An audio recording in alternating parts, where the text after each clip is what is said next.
have previously had like a miscarriage or an elective abortion before.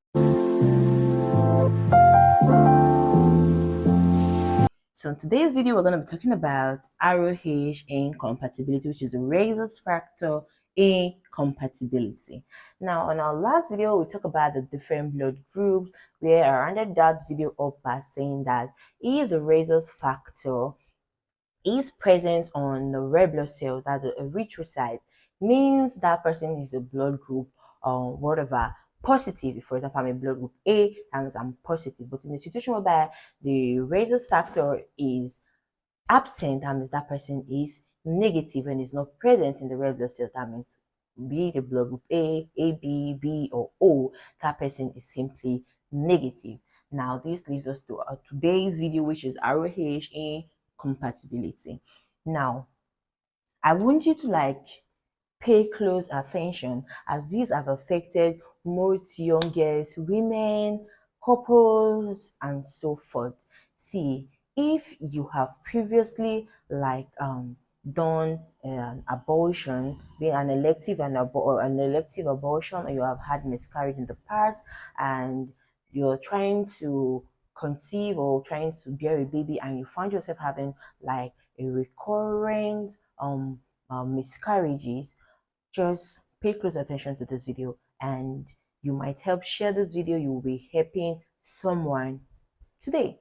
So let's dive right into this. Now, this is let's say this is a father and a mother. Don't mind my bad drawing, just manage it with me. I'm not good at drawing, so I was just trying to illustrate one or two things for you guys. Yes. Now, this is a father that has a rhesus factor present in the erythrocyte, which is the red blood cells. This makes this father a rhesus factor, a rhesus positive.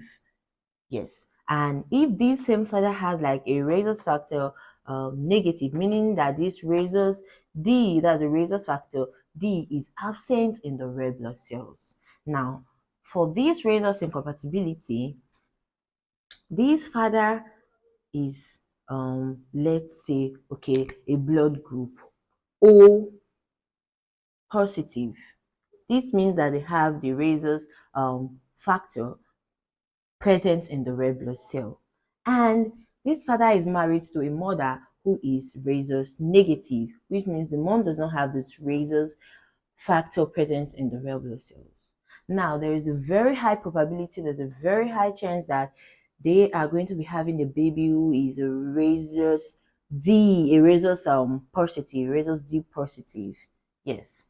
So because the father is positive, the mother is negative, the baby is most probably going to be rhesus positive. But in a situation where the dad is rhesus positive, negative, and the mother is negative, they are cool. Everything is okay. Baby is okay. There is nothing like a rhesus incompatibility. Obviously, they're going to be having a baby that's like a rhesus negative. Now, I want you to understand something. Now, here is a father who is rhesus positive and a mother who is rhesus negative. Now, the both the mom is pregnant and she's carrying a baby that is rhesus positive. Now, and a rhesus negative mother carrying a rhesus positive baby, you can see that there is incompatibility between the both rhesus factor. Now, this is a first-time mother. This with her first pregnancy. There's likely not to be like much harm to the baby being created in this first pregnancy, because when this pregnancy is at term and the mom gives birth to her baby, the baby is already out, and the blood from when the placenta detaches, the blood from the placenta or from the baby mixes up with the blood, the maternal circulation, mixes up with the mother's circulation, the blood circulation of the mother, thereby making the mother sensitized. See, in this first pregnancy, is just that the baby is never affected, because by the time this baby is out and the mom becomes sensitized, or by the time the mother is sensitized, the baby is already out. Yes, that's for the first pregnancy. Remember, in this first pregnancy, there is no sensitization yet because the mom is just pregnant for the first time until the mom is due and gives birth to her baby, and the placenta detaches from the placenta wall, and the blood from the baby mixes with the maternal blood, and as that makes the mom becomes sensitized. And now, when this mom is sensitized, it creates these antibodies. Now, these antibodies are like, oh, this is a foreign body. Foreign body just they are already sensitized, creating an antibody that's like, okay, this particular blood, that's the maternal blood. Oh, we are going to stand in here. We are like soldiers. We are going to make sure that whatever, let's just say, okay, I won't say that's a foreign body, or will I say, okay, let's use the term, because it's actually being foreign to the body now. So these antibodies are going to be like, oh, we are not going to allow such blood again, or this kind of blood or a baby comes here anymore. We are taking possession of this place. This is because the mom here is already sensitized. Remember that the mom becomes sensitized when the baby has already been born. Or if, for example, that there is an accident whereby there is rupture of maybe blood vessels, or in invasive procedures like amniocentesis, whereby there is maybe the maternal blood and the fetal blood mixing. When the fetal blood mixes with the maternal circulation, the mother becomes sensitized. So this is the reason why during antenatals, your antenatal visit, we take the various blood investigations. We are checking about your blood group, your genotype, and most importantly, your rhesus status, to know your rhesus factor, to know if there's likely going to be a rhesus incompatibility in the future. Yes. Now, for this first pregnancy, we just said that the mom is not sensitized yet until the baby is being born and the mom becomes sensitized. This is because that these red blood cells, the red blood cells, which are like the erythrocyte, has the rhesus negative. There is no rhesus negative present in the maternal blood, but the baby is carrying a rhesus positive. The rhesus factor D is present in the baby's circulation because you inherited that from the mother. Yes, he inherited that from the father actually, because you know how this genetics, this genetic stuff move about, because half is like from the mother and half from the father. So he inherited the results positive from the father. Now, in the second pregnancy, remember that in the first pregnancy, the mom is already sensitized due to the baby being born and the placenta has detached, and there is now a mixture of the maternal circulation and the fetal circulation. The mother here has been sensitized. These antibodies are now awoken.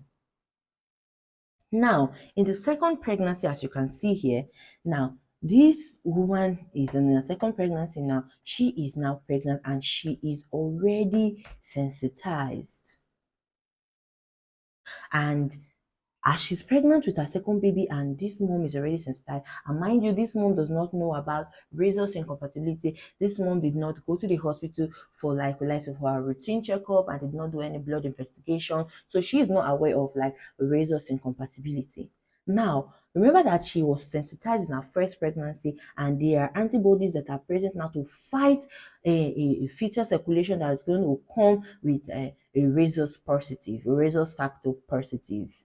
Now, what's going to happen is that there's going to be an hemolytic, like a hemolysis is going to take place, whereby there's going to be there's going to be depletion of the red blood cells. And now, when these antibodies are going to try their possible best to fight away this fetal circulation that is having this rhesus positive. Now, there's going to be like a destruction of the red blood cells of the baby. Now, as a mom, your body is now fighting your baby, like fighting your maternal circulation, which has produced these antibodies, and now fighting your baby, which is having like a rhesus positive factor. Now, and as that now, as there's destruction of the red blood cells, as there is hemolysis going on, the red blood cells are being destroyed.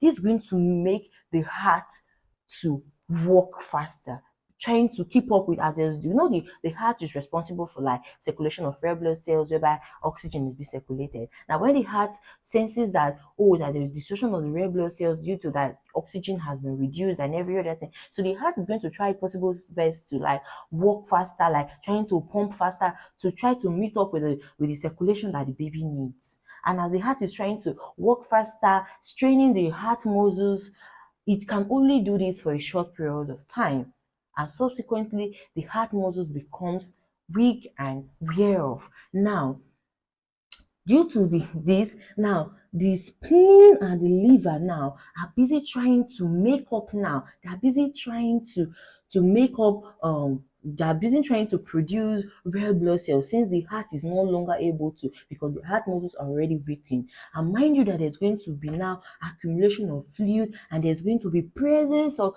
bilirubin. Now, bilirubin is going to be present. Now it's going to enter into the fetal circulation. And bilirubin is something that is bad to the baby. Like, it's never meant to be in the fetal circulation. Now, mind you that the liver and the spleen are busy working to keep up with the work of the heart, since the heart muscles are already weak. Now, the liver cannot even conjugate this bilirubin, because the liver and the spleen are busy working to see if they could produce more red blood cells. And although these two organs also are not going to still do that for long, at some point also it's still going to still fail. Now it's going to lead to splenomegaly, and then splenomegaly going to lead to the enlargement of the liver also. Now, when this occurs, now there's accumulation of fluid and there's presence of bilirubin. And mind you, since there's destruction of the red blood cells, anemia are setting, the spleen has enlarged, the liver has also enlarged. And mind you, because the heart has overworked itself, it's going to also lead to heart failure. And as such, now is because of the presence of this bilirubin and there's destruction of the red blood cells going on. This is going to lead to the baby becoming jaundiced. To lead to jaundice. Now, causing jaundice for the baby, and there's going to be accumulation of fluid and just bilirubin present, and the baby becomes jaundiced. And mind you, this is the maternal circulation that has been sensitized, fighting off the fetal circulation, which is having ROH positive. Mom is like Rhesus ROH positive and is carrying a baby that is ROH positive, very okay. If a mom is ROH positive and is carrying a baby that is ROH negative, it's still okay. But if a mom is ROH negative and is carrying a baby with ROH positive, there is a great incompatibility, and there is going to be overstraining of the heart muscles, destruction of the red blood cells, leading to anemia, leading to splenomegaly, leading to enlargement of the liver, heart failure, and baby becoming jaundice due to presence of bilirubin in the fetal circulation. Now, this is the reason why we healthcare personnel, we have tried our possible best to make sure that this month, when they come for their antenatal visit or their first antenatal visit, these are among the clinical investigations that you're going to be doing aside your genotype, your blood group. We also pay close attention to the rhesus factor. So if you're rhesus positive, you are okay. This video is not for you. But if you're rhesus negative, we take that likely very, very serious. Now, if you present yourself now to the clinic as a first-time mom and you are rhesus negative, we give you, we advise you come to the hospital at 28 weeks.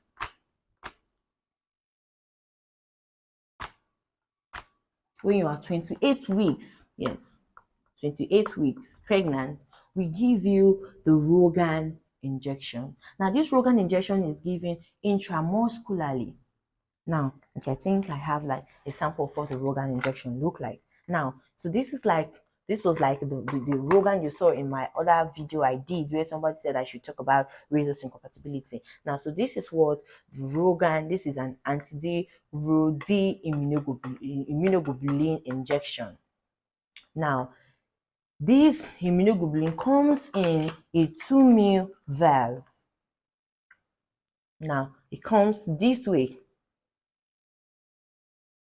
Now, we give this injection in IM, intramuscularly.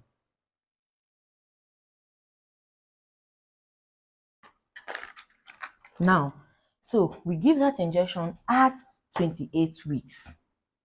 That's for the first dose. Then after the baby is being born, we make sure that within 72 hours, we give the second dose, because once the baby is being done, we take blood sample from the baby's umbilical cord, take it to the lab to see if the baby is either a Rhesus positive or negative. It can be that the baby is Rhesus positive. You can see that we giving this Rogan injection at 28 weeks before the woman becomes sensitized will help the baby.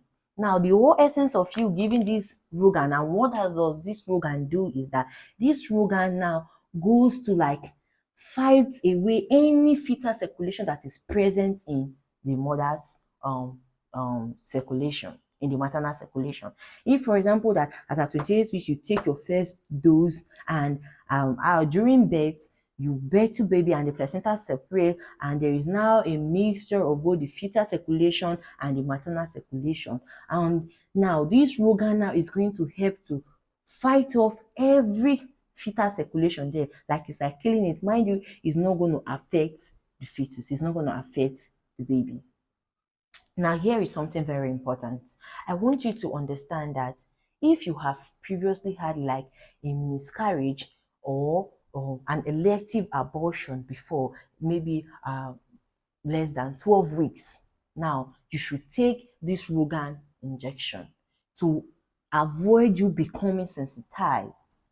Even if you are not having a baby yet, but you have had like a miscarriage or an elective abortion, please take the Rogan injection to avoid you becoming sensitized. Because when you are sensitized and you become pregnant, it can cause miscarriage, it can lead to stillbirth, can cause jaundice. As if you carry to 10, it can lead to severe jaundice that can cause we have the physiological jaundice. From the physiological jaundice, it leads to the jaundice affecting the brain. There is severe damage to the brain, whereby there is low, like the baby is not even able to will I say at any milestone. I can't say at any milestone, but it's going to affect the baby severely in the brain in such a way that comprehending and every other thing is going to be difficult for that baby. And as such, we try our possible best to make sure that we advise mother, or not even mothers, as a young man, as a young woman, please check your Rhesus factor. Don't just go to the hospital and check your genotype, check your blood group, and you are ignoring your Rhesus status. Now, check your Rhesus status to know if you are negative. If you are negative, you really need to come closer and pay attention to this video, so that in future, if you have like an elective abortion or a miscarriage, please rush to the hospital and take your Rogan shot. This way prevents you from becoming sensitized. Because when you're unsensitized, trust me, it's going to be difficult for a pregnancy to come and stay, because you becoming sensitized, these antibodies are constantly fighting away your baby that is there, because you're already sensitized, you already are working it up, so your body is constantly fighting away them. They're trying to fight off the baby, because he's seeing you now like you are a foreign body, or there is a foreign something that is present here. So he tries possible ways to fight off the fetus, leading to miscarriage, stillbirth, jaundice, and lots more. I hope you found my video helpful. Don't forget, I said a RH positive father and an RH negative mother are going to have like a RH positive baby. Mom is going to be needing the first Rogan shot at 28 weeks and the second shot within 72 hours of after giving birth. But if father is RH negative and mother is negative, that's okay. But if it's RAH positive and RAH negative, mother having an RAH baby, there's a great RAH incompatibility, and the moms need an RA Rogan injection to avoid becoming sensitized. And mind you, Rogan is tend to be useless if the mom is already sensitized. Now, when you're already sensitized and you discover and you're trying to take your Rogan, trust me, it's not going to work. Yes. So better to prevent it than later on to cry, oh, had you known. So that's why these investigations are very, very important. Now, if you know someone that have been having recurrent miscarriages, having stillbirth, please tell them or to pay close attention to the Rhesus factor to know if they're Rhesus negative or positive. And that way, that could be like a leading step into helping them. So I hope that with this little explanation of mine, you were able to understand that. So I've come to the end of today's video, and I'll see you in my next video. Thank you.